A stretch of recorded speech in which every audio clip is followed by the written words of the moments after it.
Hero କହିବ ମତେ ପିଇବା ପାଇଁ। ହିରୋ ପିଇଲେ କଣ କେଶର ହଳଦୀ ସବୁ ମିଶେଇଥିବ, ମୋର ଏନର୍ଜି ହବ, ରାତି ସାରା ଗୋଟେ କଷ୍ଟ କାମ ହବ ନା। ଏତେ ନାଟକ କେତେ ହଳଦୀ ପୁଣି ଓଆରଏସ୍ ଟିକେ ପିଇବା ନା ନାଇଁ? ଶୁଣ କ୍ଷୀର ସବୁ ତମେ ପିଇବ, ମୁଁ ପିଇବି। ତମେ ଦୁର୍ବଳିଆ ଅଛ ପରା, ତମେ ପିଇ ସବଳ ହବ, ମୁଁ ମୋର ଅଲଗା ଖେଳ କରିବି ପ୍ରବଳ। ଆଚ୍ଛା ମୀରା, ଚଉକି କେବେ ଆଗରୁ କରିଛ? ବିକ୍ରମ ଏକ୍ସପିରିଏନ୍ସ ନାହିଁ ତାହେଲେ, କିନ୍ତୁ ଆଜିକାଲି ଝିଅମାନଙ୍କର ସବୁ ରହୁଛି। ଏଇ ଯୋଉ ପ୍ରି ୱେଡିଂ ସବୁ ହଉଛି ବାହାଘର କରୁନୁ, ସେ ଯୋଉ ଫଟୋ लो ବାପ ଆଉ କିଛି ରହୁଛି। ଆଚ୍ଛା ବାହାଘର ମାନେ କଣଟା ବୁଝିଛ ଟିକେ କହିଲ? ବାହାଘର ମାନେ ହେଉଛି ଜୀବନର ସବୁଠାରୁ ପବିତ୍ର ବନ୍ଧନ, ଯୋଉଠି ଦୁଇଟି ମନ, ଦୁଇଟି ହୃଦୟ ଆଉ ଦୁଇଟି ଆତ୍ମାର ମିଳନ ହୁଏ। ମାଷ୍ଟର କିଏ? ଆମ ଏଇ ଆସିକି ହେଇଛି ସିଏ, ଆତ୍ମା ଏଇଠି ଅଛି, ଛୁଇଁ ଦଉଛ। ଶୁଣ ବାହାଘର ମାନେ ହଉଛି ଦୁଇ ଜଣ ପ୍ରାପ୍ତବୟସ୍କ ଯୁବକ ଯୁବତୀଙ୍କର ଗୋଟିଏ ବିଛଣାରେ ଗୋଟିଏ କମଳ ଘୋଡେଇ ହେଇ ଶୋଇବାର ଲାଇସେନ୍ସ। କରୁଛ ସେ ଲାଇସେନ୍ସ? ଆଜି ମୁଁ କରିଦେବି, କିଛି ବ୍ୟସ୍ତ ହବା ରେ ବାବା। ନାରୀ ମାନଙ୍କର ଦେହ ସୁଖ ବ୍ୟତୀତ ନାରୀମାନେ ପୁରୁଷ ମାନଙ୍କର କୌଣସି ଆବଶ୍ୟକତାରେ ଆସନ୍ତିନି। ଏଗୁଡା ଯୋଉ ଭଲ ପାଇବା, ଧନ ଗେଲୁ ପୁଚୁ ଏଟା ସବୁ ବକବାସ। ତମେ ମତେ ବିବାହ କରୁଛ କଣ ପାଇଁ? ସେଇ ସୁଖ ତ ଗୋଟାଏ ଆଉ। ବିକ୍ରମ ଦେଖିଲ ଜାମୁକୋଳି ସୁଖ ପାଇଛ? ଜାମୁକୋଳି ଖାଇଛ? କୁମ୍ଭୀର ଖାଇଥିଲା, ସେ ଗପ ପଢିଦବ।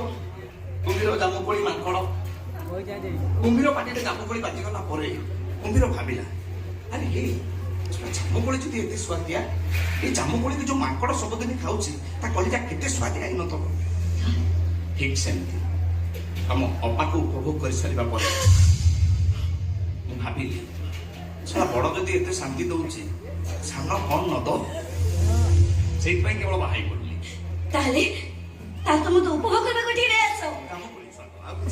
ଏ ହିସାବରେ ନୁହଁ, ବାହାଘର ବେଟି ମନ୍ତ୍ର ପାଠ ଏସବୁ କଣ ବହୁତ ଥିଲା। ବ୍ରାହ୍ମଣ ଗଲୁ ତ ଆଜି ମନ୍ତ୍ର ପଢୁଛି।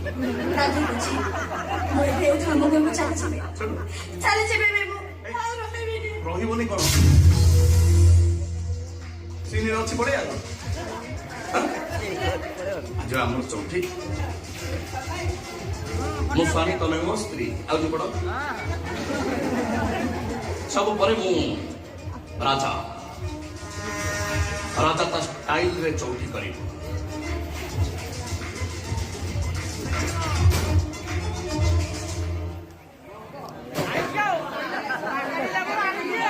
ଗଜଦନ୍ତ ପଲଙ୍କ ଉପରେ ରାଜା ମାନେ ଏମିତି ବସିଥିବେ,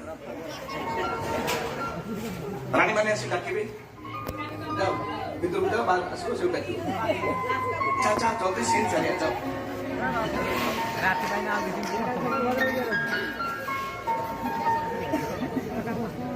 ଏଇଠି ଶୁଭୁଛି। କଣ ହେଲା ପ୍ରିୟ, କିଛି ସମ୍ବାଦ ଅଛି? ଭିତରକୁ ମୁଁ ଡାକୁଥିଲି, ଆସୁନ ଯିବା। ଭିତରକୁ ଯିବା, ଆସିଲ।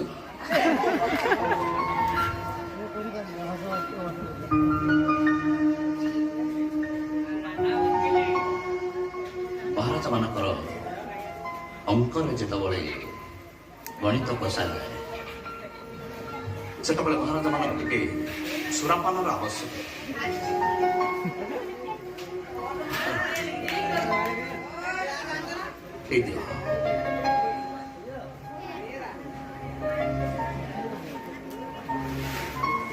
ତାପରେ ସମ୍ମୁଖରେ ନର୍ତ୍ତକୀ ମାନେ ମୁଜୁରା କରନ୍ତି।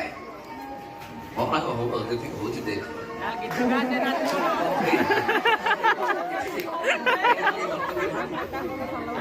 ତମେ ଟିକେ ମୁଜୁରା କର। କଣ ପଳେଇବ? କାଣା ହେଲା? କାଣା ହେଲା ସୁନ୍ଦରୀ? ପହେଲେ ଦେଖୁଥିଲୁ ଯେ ଲାଜ ହେଉଥିଲୁ, ଲାଜ ହେଉଥିଲୁ। ପହେଲେ ପହେଲେ ଦେଖୁଥିଲୁ ଯେ ଲାଜ ହେଉଥିଲୁ, ଲାଜ ହେଉଥିଲୁ। ଭାବିବେ ନହରା ଦେଇକି ହସି ଦେଉଥିଲୁ, ହସି ଦେଉଥିଲୁ। ବେଲେ ଆଜି ଦେଖି କରି ମାଇଲା କଣ କଲେ ଦେଲେ ଦେଇଦେଲା କାଣା ହେଇଗଲା ସଜନୀ କାଣା ହେଇଗଲା ସଜନୀ କାଣା ହେଇଗଲା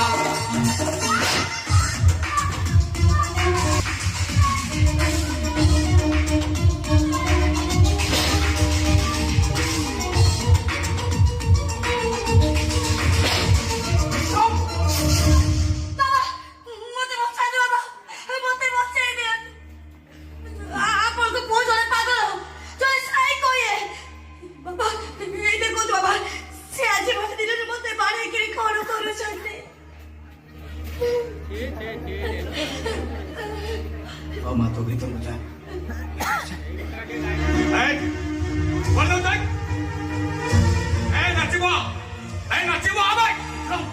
ମୁଁ ପଚାରୁଛି କଣ ହସ ଏସବୁ ତୁମ ବୋହୂକୁ ଆସ୍ତେ ଆସ୍ତେ ରାଜା ରୁଦ୍ର ପ୍ରତାପ ବଳିଦାର ସିଂ ଆସ୍ତେ ସେ ମୋ ସ୍ତ୍ରୀ ମୁଁ ତା ସ୍ୱାମୀ ଆମ ସ୍ୱାମୀ ସ୍ତ୍ରୀଙ୍କ ଭିତରେ କଥା କହିବା ପାଇଁ ତମକୁ ଅଧିକାର କିଏ ଦେଲା ସ୍ୱାମୀ ସ୍ୱାମୀ ଶବ୍ଦ କହିବା ପାଇଁ ତତେ ଲଜ୍ଜା ଲାଗୁନି ଆରେ ଆଜି ଭଳି ରାତିରେ ତୁମ ବୋହୂଟାକୁ ଗୋରୁ ଗାଈ ଭଳିଆ ପିଟୁଛୁ ତୋର ଏମିତି ବିଶୃଙ୍ଖଳିତ ଆଚରଣ ପାଇଁ ମୁଁ ତୋର ବାହାଘର କରିଥିଲି ଭାବିଥିଲି ବାହାଘର ପରେ ତୁ ସୁଧୁରି ଯିବୁ ଏମିତି କେମିତି ସୁଧୁରି ଯିବି ନା ମୋ ଦେହରେ ପରା ତମ ରକ୍ତ ପ୍ରବାହିତ ଗଛଟା ଯେତେବେଳେ ବିଷ ବୃକ୍ଷ ସେ ଗଛର ଫଳ ଅମୃତର ଫଳ ହବ କେମିତି ଆପଣ ଚରିତ୍ର ଦୋଷ ରହିଲେ ପୁଅ କେବେ ଚରିତ୍ରବାନ ହେଇପାରେ ନା ତମେ ତୁ କହିବାକୁ ଚାହୁଁଛୁ ମୁଁ ଚରିତ୍ରହୀନ ତମେ ଗୋଟେ ଚରିତ୍ରହୀନ ତମେ ମୋ ବୋଉ ଯେତେବେଳେ ରୋଗ ବିଛଣାରେ ପଡି ଛଟପଟ ହଉଥିଲା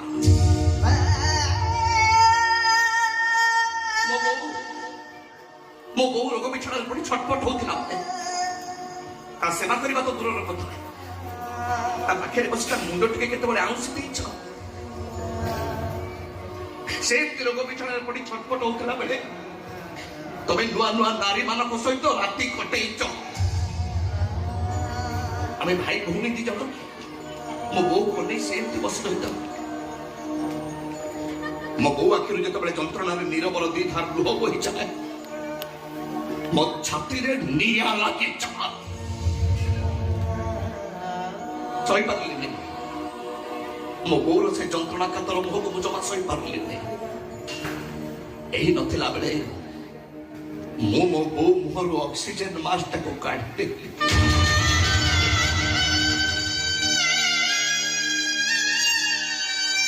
ତାପରେ ଯେତେ ଡାକିଲି ଏ ବୋଉ ଉଠୁ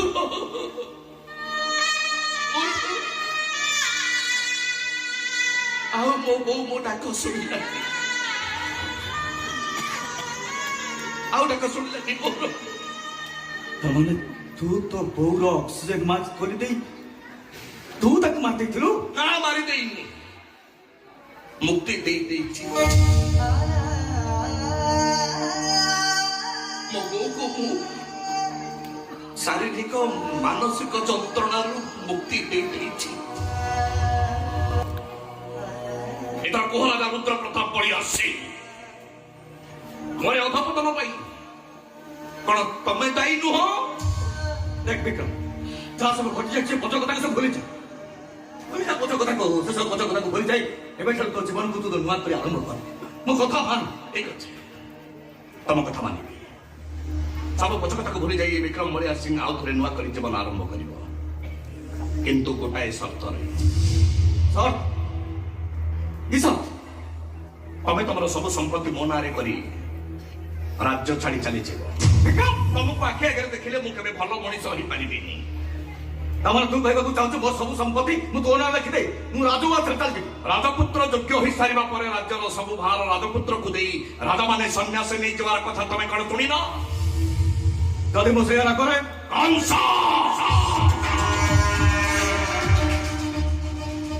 ପୁରାଣର କଂସ ନିଜ ପିତା ଉଗ୍ରସେନକୁ ବନ୍ଦୀ କରି ରାଜା ହେଇଥିଲେ ଇତିହାସର ଅଜାତ ଶତ୍ରୁ ନିଜ ପିତା ବିମ୍ବିସାରଙ୍କୁ ବନ୍ଦୀ କରି ସମ୍ରାଟ ପାଲଟି ଯାଇଥିଲେ ଆଉ ନିଜ ପିତା ଶାହଜାହାନକୁ ବନ୍ଦୀ କରି ସମ୍ରାଟ ପାଲଟି ଯାଇ ମୁଁ ବି ସେଇ ଦେଶର ରାଜା। ମୁଁ କେମିତି ବଦଳିଛି? ତାମାନେ ତୁ ମୋତେ ବନ୍ଦୀ କରିବୁ? ନାଇଁ, ବନ୍ଦୀ ନୁହେଁ, ମୁଁ ତମକୁ ମର୍ଡର କରିବି। ଆସ୍ତେ ଆସ୍ତେ ରାଜା ରୁଦ୍ର ପ୍ରତାପ ପରିୟା ସିଂ, ଆସ୍ତେ ଏବେ ତମେ ଦୁର୍ବଳ ରାଜା।